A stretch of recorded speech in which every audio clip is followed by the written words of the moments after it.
Good morning all. This is my presentation for my WordPress final project. So this is the home page and the mobile view for the Pitt's Barbecue page. So you can see things are pretty good. The wrapping didn't work properly on the veteran owned. Going to the menu, things look pretty good there. And going up, doing the blog, I'm just using the main blog page for this because you do have access to the other areas at the bottom, which will float over when we get to the larger view. Contact page came in fairly decent, and finally the About Us, where it has everything there.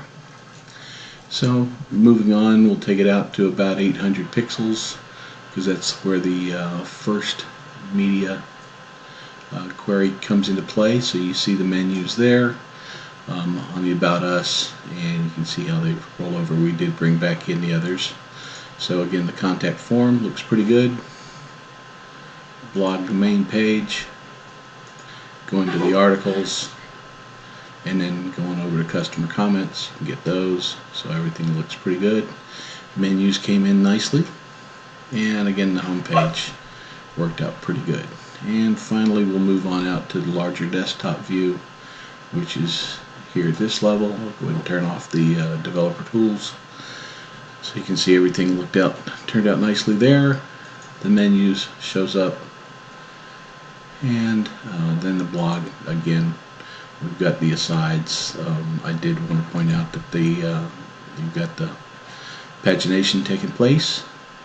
Go on into the articles page and customers support. Contact page looks pretty good, and then finally finishing up with the About Us. So that was a quick review of the Pitt's Barbecue WordPress project for this class. Interesting, learned a lot about WordPress, and turned out to be a surprisingly useful tool that's going into my toolkit for future web designs. So thanks, enjoyed the class, and best of luck to you all.